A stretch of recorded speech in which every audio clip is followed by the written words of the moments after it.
সম্মানিত ভিউয়ার্স, আসসালামু আলাইকুম।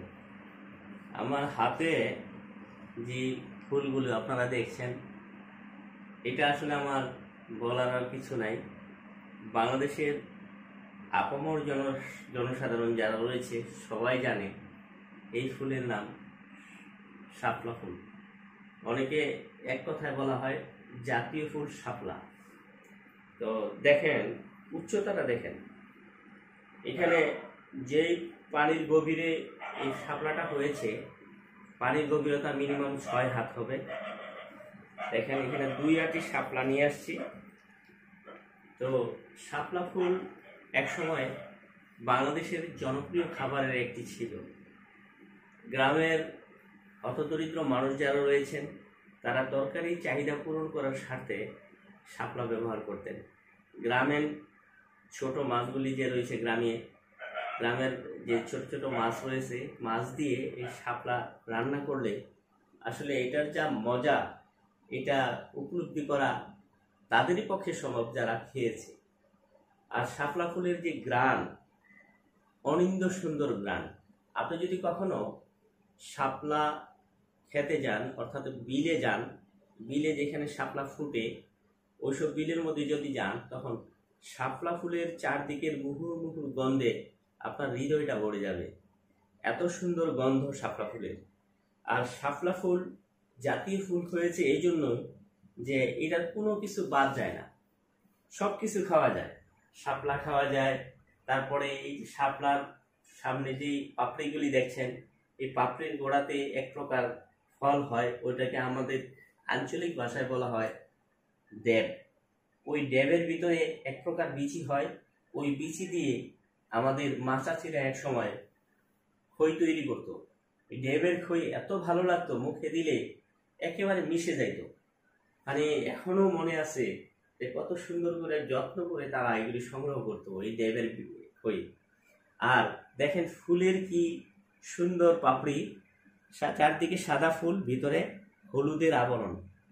অন্যরকম একটা ফিলিংস, অন্যরকম একটা অনুভূতি। ব্রিটিশরা অনেক চিন্তা ভাবনা করে এই শাপলাকে জাতীয় ফুল হিসাবে বাংলাদেশে আখ্যায়িত করেছেন।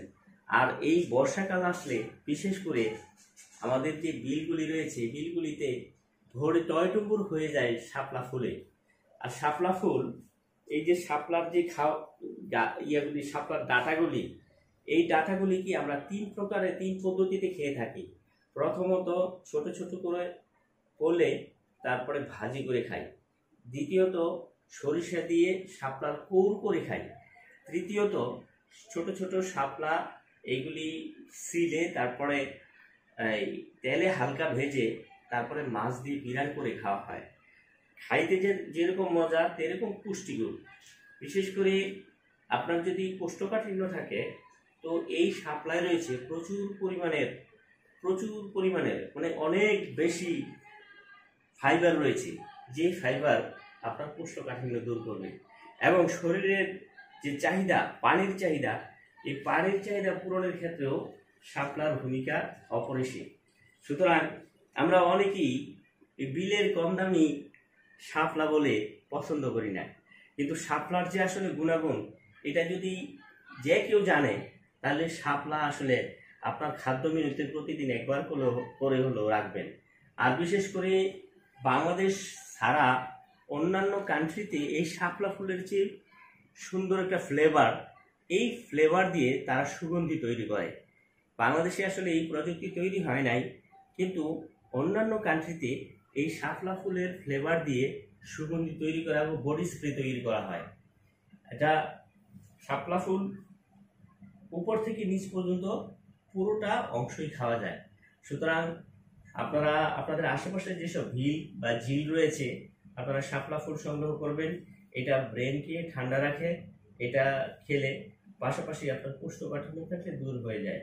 আমার ভিডিওটি যদি আপনাদের কাছে ভালো লাগে, এই শাপলা দেখে যদি আপনাদের কাছে সেই পূর্বের স্মৃতি রোমন্থন হয়, তাহলে অনুগ্রহ করে ভিডিওটি শেয়ার করে জানাবেন। বিশেষ করে আমার বহিরাগত যারা ভাই রয়েছেন, প্রবাসী ভাই রয়েছেন, অনেক মিস করেন এই শাপলা গাছ এবং শাপলার তরকারিকে। তাদের উদ্দেশ্যে দেওয়া, তারা বেশি বেশি শেয়ার করবেন এই ভিডিওটি। অসংখ্য ধন্যবাদ। এতক্ষণ আমার সাথে থাকার জন্য। আসসালামু আলাইকুম।